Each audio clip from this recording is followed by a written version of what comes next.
ચલો આજે paper number જે પહેલું ચાલે છે ને એનું આપણે લોકો શું કરશું, ઓલો જે વાર્ષિક હિસાબનો દાખલો છે એ કરશું, બરાબર છે. અને આ દાખલા નંબર છે 47. દાખલા નંબર 47 તમે જોશો ને ગાઈસ, તો ધર્મ અને કર્મનું નામ આપ્યું છે. સ્વાધ્યાયનો દાખલા નંબર 12મો છે, યાદ આવતો હોય તો.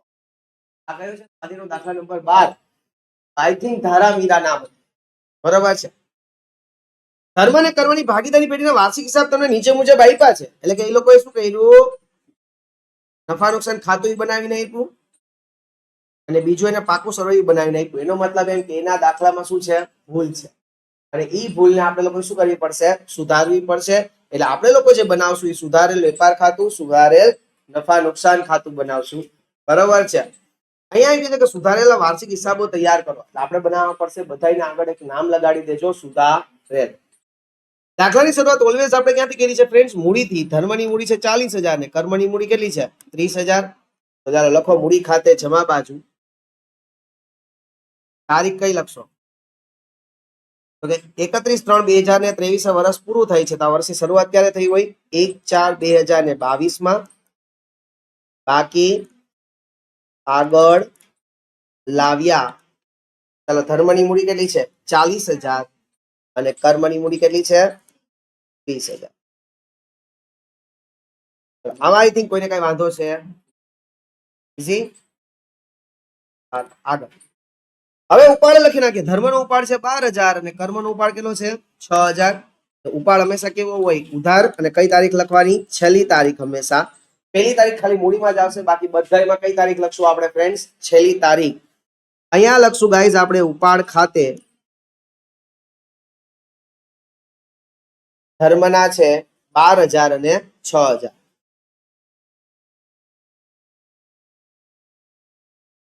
આટલું ક્લિયર બધાને ફ્રેન્ડ્સ? ઓકે, આગળ. હવે આપણે લોકો હવાલા ડાયરેક્ટ એન્ટ્રી કરતા જઈએ. કોઈ હવાલા ટિક કરવા નથી, અધરવાઇઝ ટાઈમ બગડશે, બરોબર છે. મૂડી પર 5% વ્યાજ ગણવાનું રહી ગયું છે. ચાલો, વ્યાજ ગણવાનું રહી ગયું તો ગણી નાખીએ ભાઈ. મૂડી છે 40,000 ને 30,000. મૂડી પર વ્યાજની બે અસર. પહેલી અસર, નફા નુકસાન ફાળવણી ખાતે ઉધાર બાજુ લખજો. મૂડી પર વ્યાજ કેટલા ટકા છે ગાઈસ? 5% ને. ધર્મની મૂડી કેટલી છે? 40,000. એને ગુણ્યા 5% એટલે કેટલા થયા? 2,000. કર્મની મૂડી કેટલી છે? એને ગુણ્યા 5% એટલે 1,500. અહીંયા ઉધાર થશે તો આપણે શું કરવાનું? મૂડી ખાતે જમા. ચાલો કરો, મૂડી ખાતે જમા બાજુ. તારીખ 31/3/23 મૂડી પર વ્યાજ. અહીંયા આવ્યા 2,000, અહીંયા આવ્યા 1,500. Easy my dear friends. Okay, આગળ. સ્થિર મિલકતો 10% લેકે ઘસારો ગણવાનો છે. સ્થિર મિલકતો કેટલાની આપી છે જુઓ જોઈએ. દ્રશ્ય સ્થિર મિલકતો કેટલાની આપી છે? 60,000 ને ઘસારો કેટલા ગણવાનો છે? 10%. સ્થિર મિલકતો મિલકત કહેવાય એટલે મિલકત લેણા બાજુ લખું ગાઈસ. અંદરની કોલમમાં સ્થિર મિલકતો 60,000. ઘસારો કેટલા ટકા ગણવાનો છે? 10%. માઇનસ ઘસારો કેટલા ટકા? 10% એટલે 6,000. તો બાર કેટલા આવશે? 54,000. 6,000 રૂપિયા આપણે મિલકત ઉપર ઘસારો ગણીએ, આપણને ખર્ચ થાય. અને ખર્ચ છે એ ક્યાં ઉધાર કરાય? નફા નુકસાન ખાતે. સુધારેલ નફા નુકસાન ખાતે ઉધાર બાજુ લખશું સ્થિર મિલકતો પર ઘસારો 6,000. Easy guys. જોવાલો પણ મૂડી પર વ્યાજની બે અસર, નફા નુકસાન ફાળવણીમાં ઉધાર, મૂડી ખાતે જમા. વધારાની અસર મિલકતમાંથી માઇનસ, નફા નુકસાન ખાતે ઉધાર. ત્રીજો, ભાડું રૂપિયા 200 અગાઉથી ચૂકવ્યું છે. ભાડું જ્યારે અગાઉથી ચૂકવો એ તમારા ધંધાનું શું કહેવાય? લેણું. લેણું લખાય ક્યાં? મિલકત લેણા બાજુ લખો. અગાઉથી ચૂકવેલ ભાડું કેટલા રૂપિયા? 200. ભાડું અગાઉથી ચૂકવી દીધું છે એટલે આપણે લોકોએ ખર્ચમાં નાખી દીધા છે અને જે તે ખર્ચમાંથી શું કરવું પડશે? માઇનસ. તો તો જોવા જઈએ નફા નુકસાનમાં કઈ ભાડા ખર્ચ એવો શબ્દ છે નથી, પણ સ્વાભાવિક વસ્તુ છે કે હંમેશા ભાડું કેનું હોય? ઓફિસનું હોય, એટલે આપણે શું કર્યું હશે? ઓફિસ ખર્ચમાં નાખી દીધું, બરાબર છે? તો ઓફિસ ખર્ચમાંથી એને શું કરી દેશું? માઇનસ. ઓફિસ ખર્ચ ક્યાં આવે? નફા નુકસાન ખાતે ઉધાર બાજુ. લખો અંદરની કોલમમાં ઓફિસ ખર્ચા 20,000. અગાઉથી ચૂક્યું છે તેને શું કરી દેવું પડશે? અહીંથી માઇનસ, કારણ કે આ વર્ષનો ખર્ચો નથી, આપણે એમાં પ્લસ કર્યા હોય, બરોબર છે? હવે એને શું કરી દઈએ? માઇનસ કરી દઈએ. અગાઉથી ચૂકવેલ ભાડું 200 હતું ને, એટલે આવશે 19,800.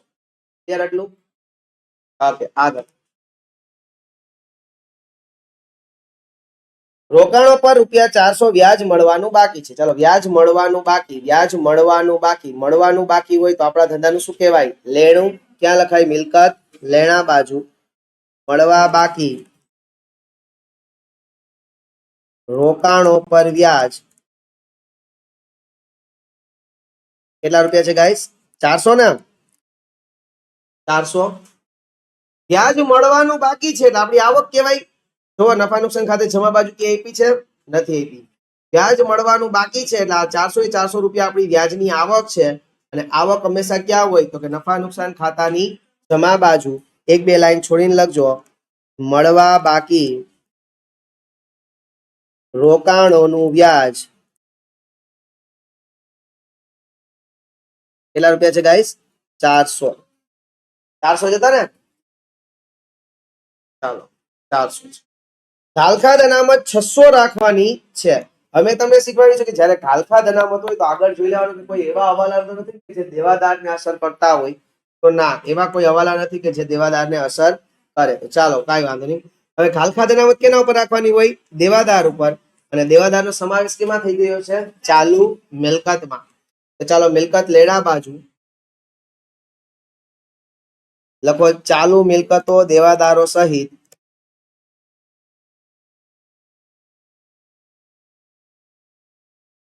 દેવાદારો સહિત કેટલા રૂપિયાના છે?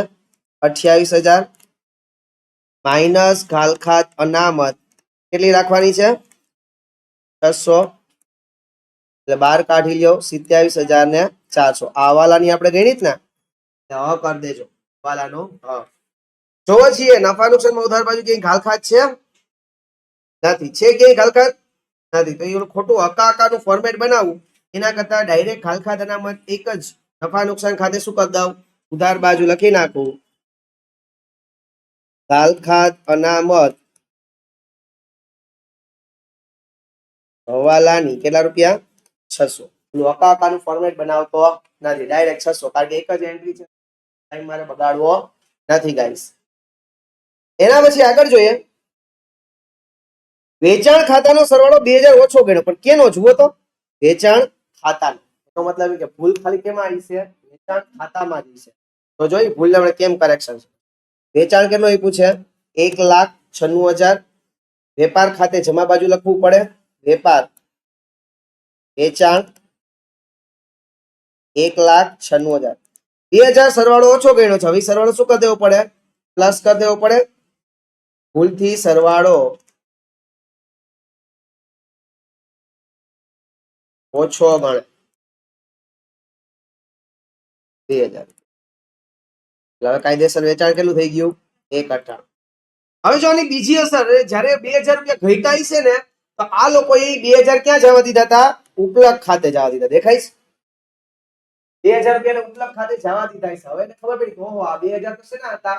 વેચાણના હતા. તો હવે આ ઉપલક ખાતું શું થઈ ગયું? બંધ થઈ ગયું. જો 11 માં ભણ્યા હોય તો આ ઉપલક ખાતું શું થઈ ગયું? બંધ. હવે આને ઉપલક ખાતાને આપણે ક્યાંય લખવાનું થતું નથી. એટલે આમ જો કાયદેસર એની 2 અસર પડી ગઈ. એક આપણે વેચાણમાં પ્લસ કરી દીધું અને ઉપલક ખાતું જે 2000 હતું એ 2000 રૂપિયા માઇનસ કરી નાખ્યા. ઉપલક થઈ ગયું શૂન્ય. બરોબર છે? આગળ છેલ્લો વાત. ખરીદી 800 નોંધવાની બાકી છે. ખરીદી નોંધવાની બાકી હોય તો ખ લે ખરીદીમાં પ્લસ. ખરીદીનું બીજું નામ શું છે? અહીંયા વેચેલ માલની પડતર. દાખલો ગણાવતા હતા ત્યારે મેં આ વાત કીધી હતી. તો ખરીદી વેચેલ માલની પડતર એનું બીજું નામ છે 1,00,000 16,000 ને પ્લસ નોંધવા બાકી ખરીદી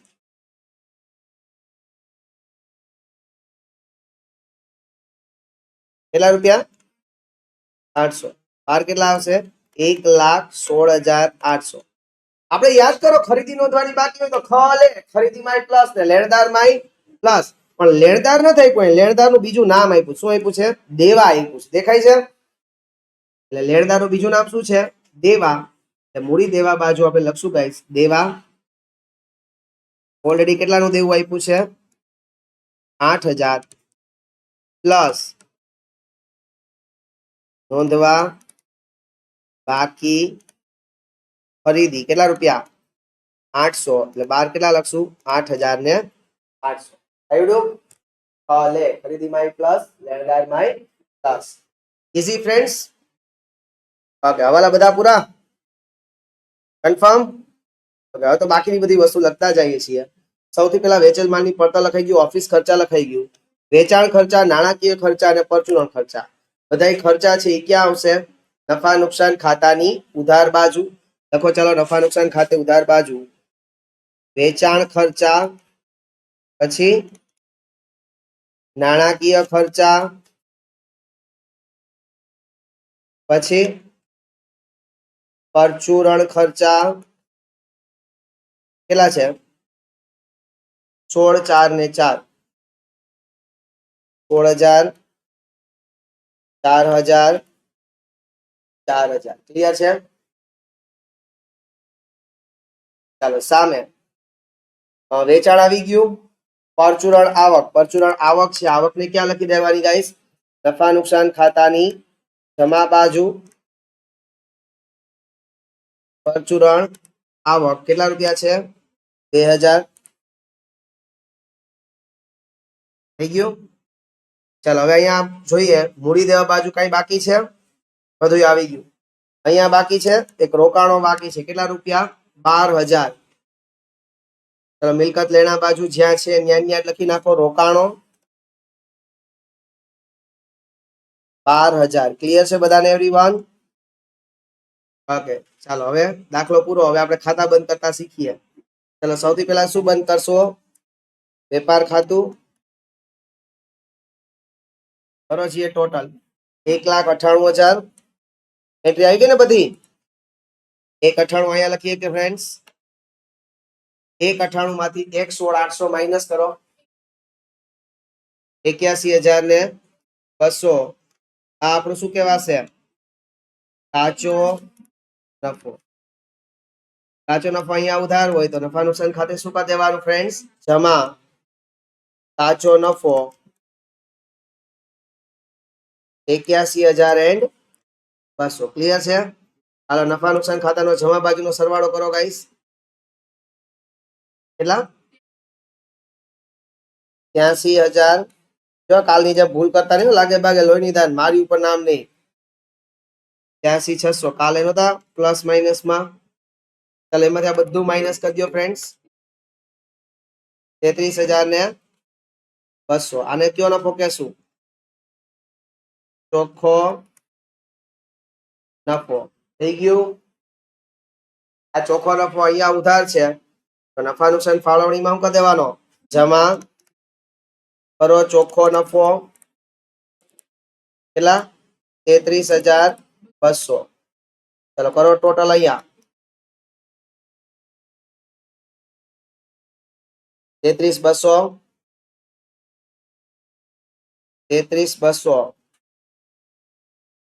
ચલો 33,200 માંથી 1,500 ગયા શું કરવું 29,000 ને 700 આને કયો નફો કહેવાય વેચણી પાત્ર નફો કોના કોના વચ્ચે વધશો જેનો ધર્મ અને કોનો કર્મ નફા નુકસાન ફાળવણીનું પ્રમાણ આપ્યું છે નહીં નો આપ્યું હોય તો અરે એક જેમ એક નથી કરવાનું જો અહીંયા ઈ લોકોએ ઓલરેડી નફો વેચીને આપ્યો છે દેખાય 22,800 અને 15,200 એને વેચ્યો હોય છે નફા નુકસાન ફાળવણીના પ્રમાણમાં વેચ્યો છે ને તો અહીંથી નફા નુકસાન ફાળવણીનું પ્રમાણ ગોતવાનું ગાઈસ. નફા નુકસાન ફાળવણીનું પ્રમાણ, ચાલો ચોખ્ખા નફા ઉપરથી મળશે. અહીંયા ધર્મ અને અહીંયા કર્મ. વર્કિંગ નોટમાં લખવું તો લખજો. ધર્મના કેટલા છે? 22,800 અને કર્મના 15,200. 22,800 ને 15,200 થયા. કોમન છે 2 2 0 કાઢ નાખો. હવે કેટલા બચ્યા? 228, 152. સર આનાથી આગળ અમને નથી આવડતું કરતા, તો 228 જેમ 152 માં વેચી નાખો. બરાબર છે. અને આનાથી આગળ આવડતું હોય તો ભાંગા 4 4 કરો. 228 ભાંગા 4 57. 152 ભાંગા 4 38. સર આનાથી આગળ નથી આવડતું તો 57 જેમ 38 માં વેચી નાખો. બાકી મને ખબર છે કે આ 1900 ઘડિયો છે. ભાંગા 19 19 કરી દઈએ. 19 2 38, 19 તેરી 57, 19 2 38. કયા પ્રમાણમાં વેચશો? 3:2. તમે જ્યાં અટકી જાવ ત્યાંથી વેચી નાખો. બરાબર છે. 3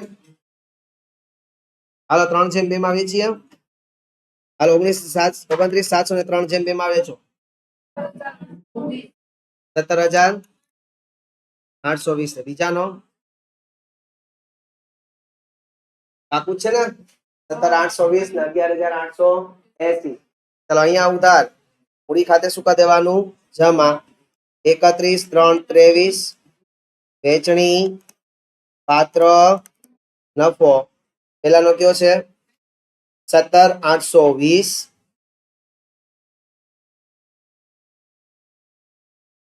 11,880. બરોબર છે ને ગાઈસ? હાલો હવે ટોટલ બોલો. પેલાનો 40 ને 2 42 ને 7 49 59,820. બરોબર ને ગાઈસ? 59,820. 59,820 માંથી 10 ગયા 49. 47,820. જોજી આવી રીતના તમને ટોટલ આવડશે તો મને લાગે ફટાફટ ભાગી જાય. બાકી આગળ લઈ ગયા. તારીખ કેટલામી? 31/3/23. હાલો 30 ને 1 31, 31 ને 10 41 ને 1 42 ને 43 5 43,380. 43,380. 6 ગયા 37,300. 37,380. ક્યાં? ચાલો મૂડીને ક્યાં લખવાનું? મૂડી દેવા બાજુ, મૂડી ધર્મ ને કર્મ. પેલાની કેટલી છે? 47,820. 37,380. હાલો ટોટલ કરી નાખો. 94,000. બંને બાજુ ટેલી થઈ જાય ગાઈસ. ઈઝી મસ્ત દાખલો તો. સ્વાધીનો દાખલા નંબર 12. કેમ રિવિઝન? હજી કહું ઘરે જઈને એકવાર બધા જોજો આ બધા દાખલા, હને? તો વધારે મજા આવશે માય ડિયર ફ્રેન્ડ્સ. ઓકે ચાલો જોજો, એટલે ખાલી જોઈ લેવાનું. દાખલો કર્યો તો એની એન્ટ્રી ચેક કરી લેવાની. અહીંયા એન્ટ્રી તો આપણે ટેલી થઈ જશે. બરોબર છે? એટલે તમને આવડી જાય, પાછું યાદ આવી જાય. હાલો હવે મસ્તીનો દાખલો. કંપની વાર્ષિક હિસાબો આખા તૈયાર કરવાના છે, એટલે આખે આખું ફોર્મેટ બનાવવું પડશે ગાઈસ. આવી જાવ હાલો ગાઈસ.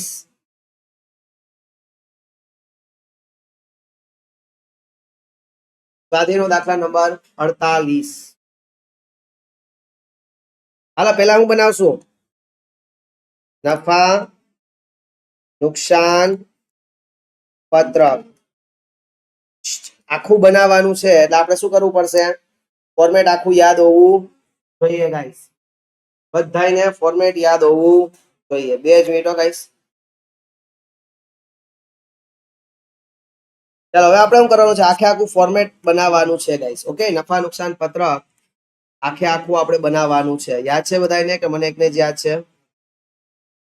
હે હાલો બધા એટલે જ છે ને અહીંયા રાખ્યું છે તમારા માટે. બાકી તો હું બનાવી નાખે, તમે બધા પાછું યાદ કરી લો. બરોબર છે? નફા નુકસાન પત્રક એમાં પેલા આપણે શું આવશે ગાઈસ? ઉપજો. સૌથી પહેલી ઉપજ કઈ હતી? કામગીરીમાંથી ઉપજ. કામગીરીમાંથી ઉપજમાં શું આવે? વેચાણ આવે ને, વેચાણ પર અથવા તો માઇનસ કરે, બરોબર છે. બધામાં હું કરશું, બે લાઈન છોડી દેશું, બરોબર. બીજી અન્ય ઉપજો, પેલા ફટાફટ ફોર્મેટ બનાવી લેવાય, 2-3 લાઈન છોડી પછી ત્રીજું કુલ ઉપજો, ચોથું ખર્ચાઓ. ખર્ચાઓ યાદ છે બધાને ફ્રેન્ડ્સ? એબીસીડી. હાલો, એ શું હતું? ખરીદી. ખરીદીનું બીજું નામ વેચેલ માલની પડતર. અને હજી એક નામ લખાયું હતું, વપરાયેલ માલની પડતર.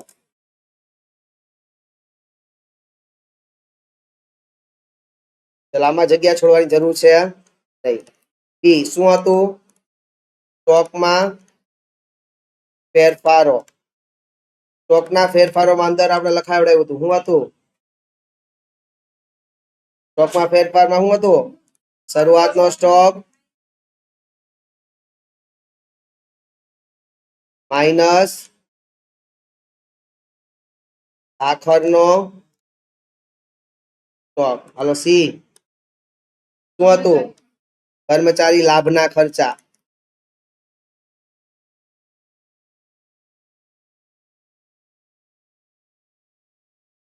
બે ત્રણ લાઈન છોડીને ડી શું હતું? નાણાકીય ખર્ચાઓ, પડતર અથવા ખર્ચાઓ. નાણાકીય પડતર. ઈ ઘસારો અને માંડી વાળેલ મિલકત, બરોબર ને? ખર્ચાનો ટોટલ કરો, કુલ ખર્ચાઓ 4 નંબર, બરોબર. પછી ખર્ચા, આવકમાંથી ખર્ચ માઇનસ કરો એટલે કયો નફો મળતો હતો? આવકવેરા અથવા કરવેરા પહેલાનો નફો. આપણને જે કુલ આવક થાય છે ત્રીજા નંબરની, એમાંથી કુલ ખર્ચ ચોથા નંબરનું માઇનસ કરી દેવું. માઇનસ શું લખશું? આવકવેરા અથવા કરવેરાની જોગવાઈ.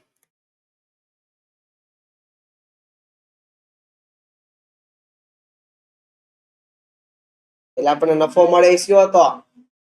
આવકવેરા બાદનો ચોખ્ખો નફો.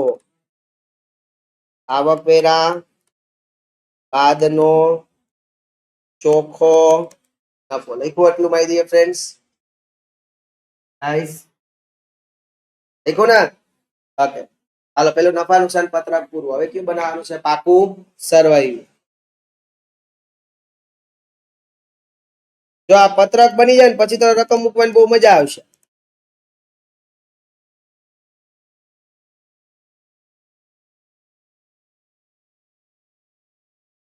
પત્રક બનાવવામાં જ વાર લાગશે, બાકી રકમ મૂકવાની હજી કહું છું બહુ મજા આવશે.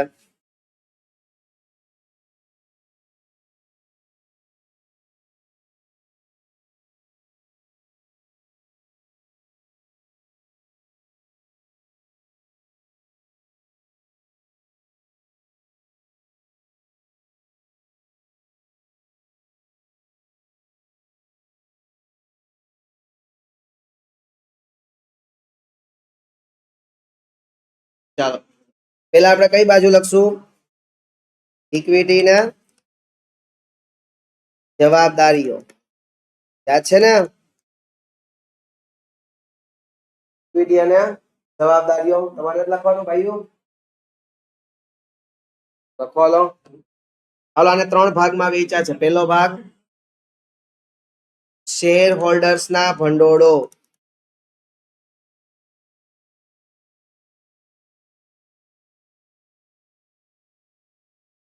એમાં એ શું આવતું હતું? શેર મૂડી. 2 લાઈન છોડી લખજો. બી અનામતો અને વધારો. લખ્યું ગાઈસ? બીજો નંબર બિન ચાલુ જવાબદારીઓ.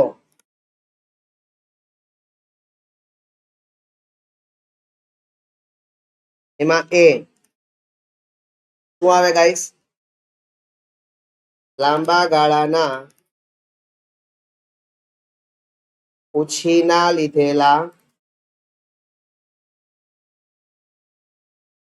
નાણાં. બે લાઈન છોડ દેજો, બરોબર. બી શું હતું? અન્ય બિનચાલુ અથવા લાંબા ગાળાની જવાબદારીઓ. બિનચાલુ કે લાંબા ગાળો કે બે એક જ મતલબ થાય હો. સી શું હતું?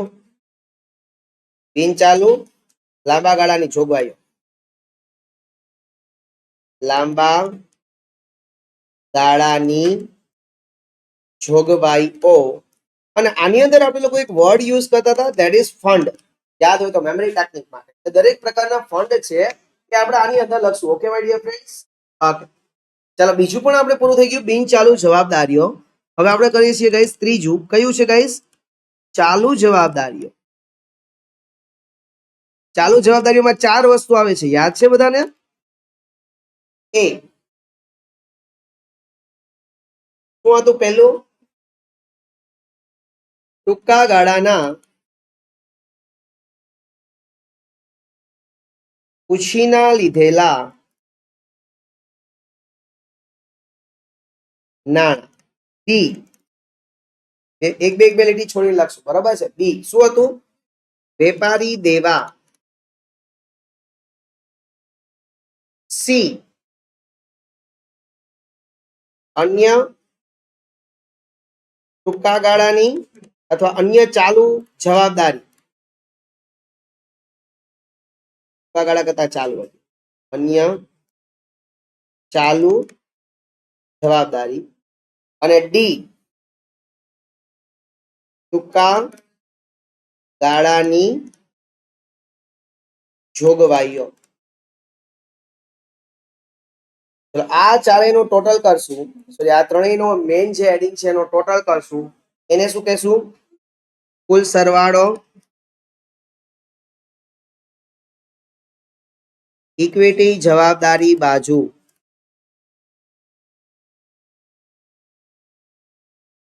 બરોબર છે ગાઈસ? એના પછી આગળ શું કરશું? બીજી સાઈડ કઈ હતી? મિલકત લેણા. એમાં ઈ બે ભાગમાં જ વેચાણી હતી. પહેલો ભાગ બિન ચાલુ જવાબદારીઓ.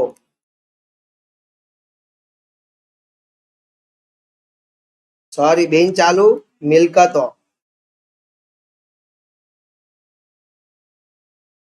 એના સૌથી પહેલા એ શું આવશે? કાયમી મિલકતો.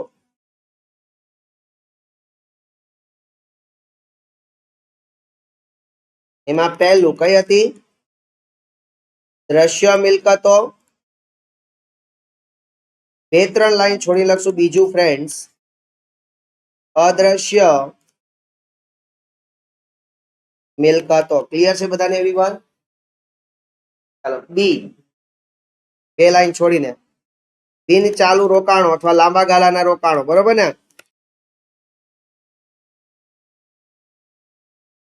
સી શું આવશે? લાંબા ગાળાની લોન. એમાં આપણે લોકોએ શું યાદ રાખ્યું હતું? ડિપોઝિટ. બરોબર છે. ડી અન્ય બિન ચાલુ મિલકતો. જનરલી આપણે દાખલામાં કે એવું નથી એવું, બાકી મેં તમને લખાયું હતું પ્રાથમિક ખર્ચા હોય, ડિબેન્ચર વટાવ હશે એ. બરોબર છે? આનો ટોટલ કરશું. હાલો બીજો ભાગ કયો હતો એનો? ચાલુ મિલકતો.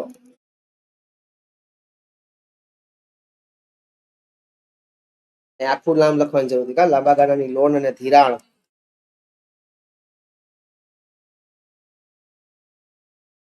આપણો શબ્દ ડિપોઝિટ યાદ રાખવાનો. બરોબર? એમાં 3 પ્રકારની ડિપોઝિટ આવશે.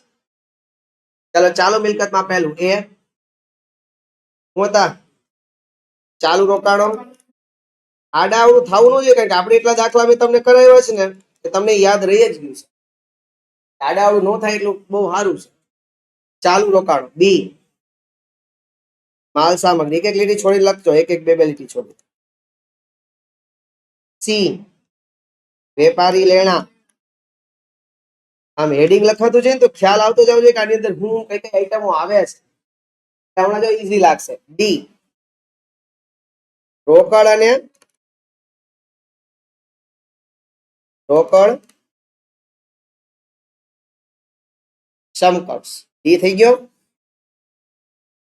ઈ ટૂંકા ગાળાની લોન અને ધિરાણ. બરાબર ને. એફ અન્ય ચાલુ મિલકતો, અને એમાં મેં તમને લખાવ્યું હતું ખબર, લેણા. કાઉન્સમાં લખાવ્યું હતું લેણા, એટલે કે જેટલા લેણા હોય એ બધા આની અંદર આવશે. બરોબર છે. મળવા બાકી આવક, અગાઉથી ચૂકવેલ ખર્ચ, ખબર મેં તમને એવું લખાવ્યું હતું. ચાલો થઈ ગયું. આ રીતના તમારે પેલા હું ફોર્મેટ બનાવી ફોર્મેટ બનાવતા આઈ બિલીવ કે ભાઈ 10 મિનિટ થશે એટલે થશે. બરાબર છે. પણ હવેનો દાખલો જો ગણતા 5 મિનિટ નહીં જોજો. આ બધાને દોરાઈ ફોર્મેટ. હવે હું જોઉં ને તો મને ખબર પડે છે કે આ તો બધા હેડિંગ જ છે. હેડિંગ વાઇઝ દાખલો છે. સો સિમ્પલ દાખલો ગાઈસ, ખાલી હેડિંગ જ એકમાં જોવા. ચાલો કરીએ. પેલું માલ સામગ્રી 55,000. તો ચાલો માલ સામગ્રી ક્યાં હતી? હલો, મિલકત લેણા બાજુ આઈ હેડિંગ જ છે. માલ સામગ્રી કેટલી? 55,000 હેડિંગ મૂકી દીધું. પછી કાયમી મિલકત દ્રશ્ય 4 લાખ, તો એનું હેડિંગ જ છે. મિલકત લેણા બાજુ કાયમી મિલકત દ્રશ્ય કેટલી? 4 લાખ મૂકી દીધું.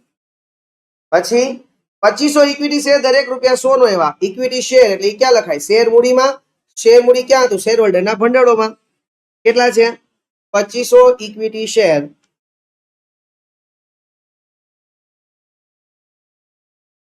દરેક રૂપિયા 100 નો તેવા એટલે કેટલા થયા? 2,50,000.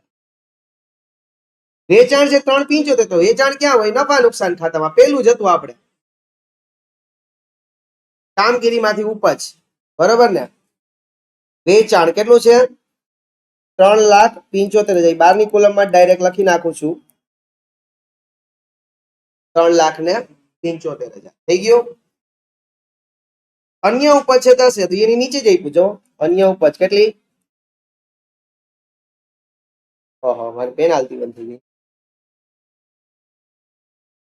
ઓકે, આવી ગઈ. અન્ય ઉપજ કેટલી છે? 10,000.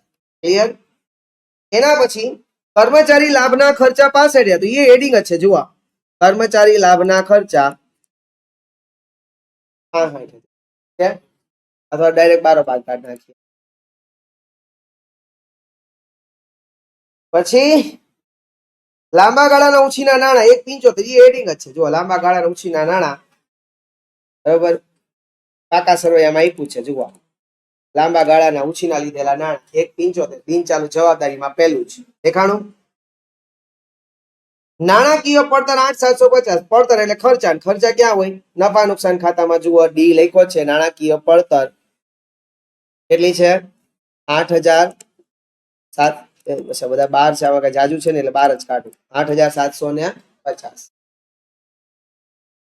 વેપારી દેવા 50,000. તો એ હેડિંગ જ છે. દેવા પાકા સરવૈયામાં જવાનું. ચાલુ જવાબદારીમાં ઈ જે આપ્યું છે. જુઓ, વેપારી દેવા આપ્યું છે. વેપારી દેવા કેટલા રૂપિયા છે? 50. હા, વેપારી લેણા છે. પછી વેપારી લેણા 20,000. ઉધાર બાજુ હોય તો લેણા હોય ને. વેપારી લેણા 20,000. તો ઈ જો ચાલુ મિલકતમાં વેપારી લેણા કેટલા રૂપિયા?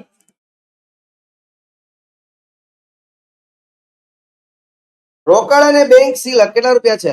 30,000. રોકડ અને રોકડ સમકક્ષમાં લખી નાખવાનું. કેટલા રૂપિયા? 30,000. રોકડ અને બેંક સિલક લખ્યું એટલે રોકડ અને રોકડ સમકક્ષ 30,000.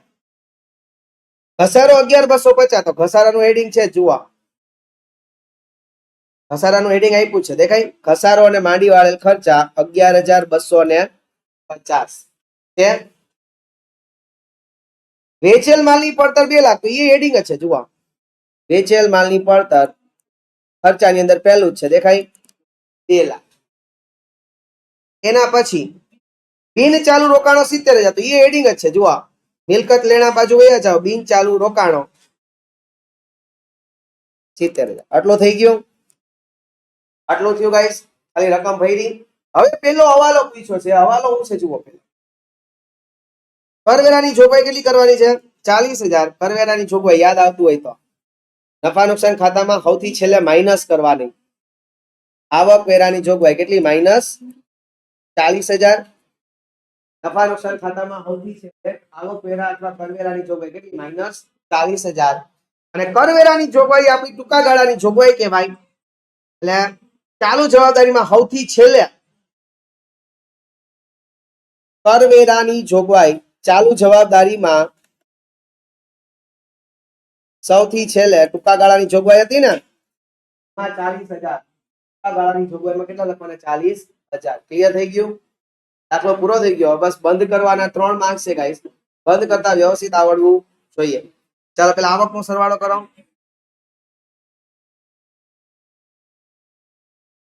3 લાખ કુલ ઉપજો કેટલી થઈ? 3,85,000.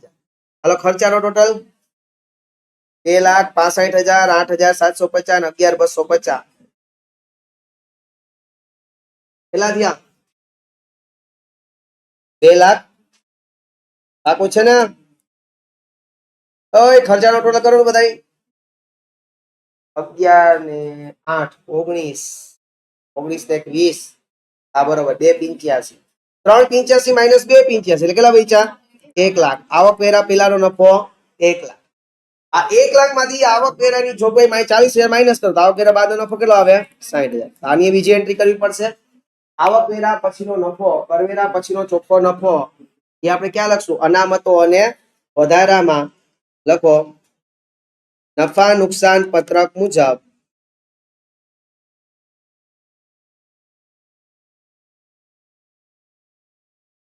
વધારો કેટલો આવ્યો? 60,000. ક્લિયર?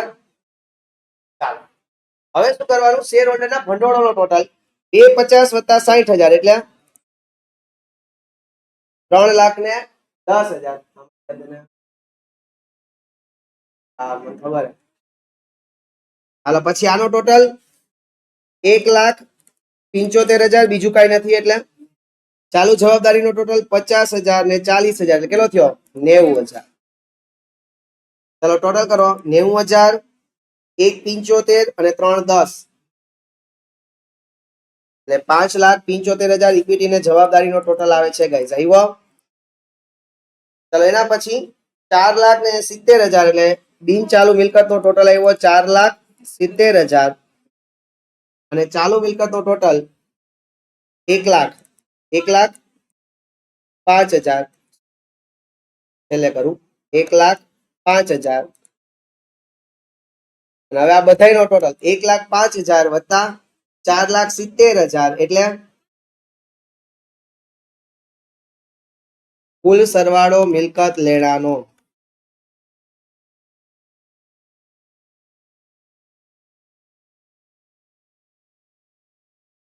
ચલો આઈ હોપ સો કે બધાયના દાખલો આવડ્યો માય ડિયર ફ્રેન્ડ્સ. ઈઝી, બંને દાખલા ઈઝી હતા. હવે સમજાણું રિવિઝન કોને કહેવાય. આવી રીતના આપણે ભણશું, રિવિઝન આપણું જોરદાર થશે. ચલો આઈ હોપ સો કે બધાને મજા આવી ગઈ છે. નેક્સ્ટ પેપર સ્ટાર્ટ કરીએ, પેપર નંબર 2. બોલો જય દ્વારિકાધીશ.